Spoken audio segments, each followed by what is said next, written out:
সবাইকে স্বাগত জানাচ্ছি আমাদের আজকের এই বিশেষ বিশ্লেষণে। আধ্যাত্মিকতা থেকে শুরু করে এই ডিজিটাল যুগের নানা চ্যালেঞ্জ, এগুলো কি শুধুই তাত্ত্বিক কথাবার্তা? একেবারেই না।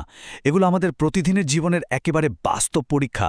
এই সপ্তাহের খুতবা উঠে আসা গভীর কিছু দিক নির্দেশনা থেকে আজ আমরা এমন কিছু লাইফ লেসন বা জীবন পাঠ বের করে আনব যা সত্যি আমাদের দৃষ্টিভঙ্গিকে নতুন করে ভাবতে শেখাবে। তো চলুন আর কথা না বাড়িয়ে সরাসরি মূল বিষয়ে ঢুকে পড়ি। আজকের এই পর্বে আমরা পর্যায়ক্রমে যে বিষয়গুলো নিয়ে আলোচনা করব তা হল প্রথমে আধ্যাত্মিক বিকাশ ও আন্তরিকতা, এরপর ডিজিটাল যুগে আমাদের বিশ্বাস টিকিয়ে রাখার চ্যালেঞ্জ, তারপর নাগরিক দায়িত্ব ও প্রতিবাদের উপায়, এরপর ইসলামের নারীর অধিকার এবং সবশেষে সত্যের চূড়ান্ত ক্ষমতা। চলুন একে একে শুরু করা যাক। শুরুতেই চলে যাচ্ছে আমাদের প্রথম পর্বে, আধ্যাত্মিক বিকাশ এবং আন্তরিকতা। চলুন দেখি আমাদের ভেতরের জগৎটা আসলে কতটা গুরুত্বপূর্ণ। আচ্ছা, একটা কথা ভেবে দেখেছেন কি, আমাদের মনের একেবারে গভীরে অনেক সময় আমাদের অজান্তেই সূক্ষ্ম একটা অহংকার বা তাকাব্বর লুকিয়ে থাকে। কিন্তু প্রশ্ন হল, প্রায় অদৃশ্য এই অহংকারটাকে আমরা চিনব কিভাবে, আর কিভাবে একে জয় করব? ব্যাপারটা কিন্তু বেশ চিন্তার, তাই না? এই অহংকার দূর করার জন্য কিন্তু খুব চমৎকার আর বাস্তবসম্মত একটা ফ্রেমওয়ার্ক দেওয়া হয়েছে। ধরুন, আপনি জীবনে বড় কোনো সাফল্য পেলেন বা কেউ আপনার খুব প্রশংসা করল, তখন কি করবেন? নিজের যোগ্যতার তারিফ করবেন? না, বরং এই সাফল্যের পুরো কৃতিত্বটা সরাসরি মহান স্রষ্টাতে দিতে হবে। বিশ্বাস করতে হবে যে এটা আপনার কোনো বিশেষ গুণের জন্য নয়, বরং শুধুই স্রষ্টার অনুগ্রহ।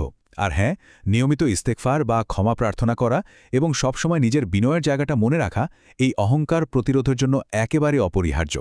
এই ব্যাপারটা বোঝাতে গিয়ে অসাধারণ একটা প্রজ্ঞার কথা বলা হয়েছে নিজের চিন্তায় নিজেকে সবার চেয়ে অধম মনে করো। একবার ভাবুন তো কথাটার গভীরতা। পরম করুণাময়ের সাথে যদি সত্যি একটা অকৃত্রিম সম্পর্ক গড়তে চান, তাহলে অন্তরে এই চরম বিনয়টুকু থাকা চাই। আধ্যাত্মিক উন্নতির পথে এটা বলতে গেলে প্রথম ধাপ।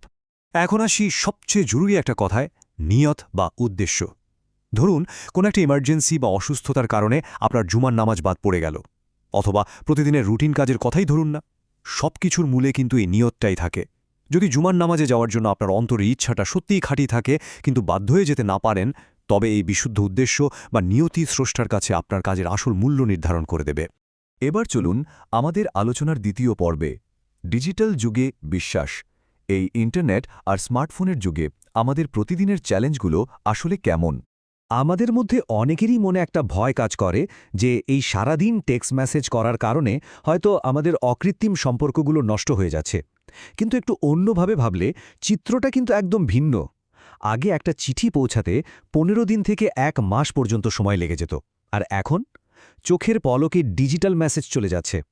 সত্যি বলতে, আপনার উদ্দেশ্য যদি ভালো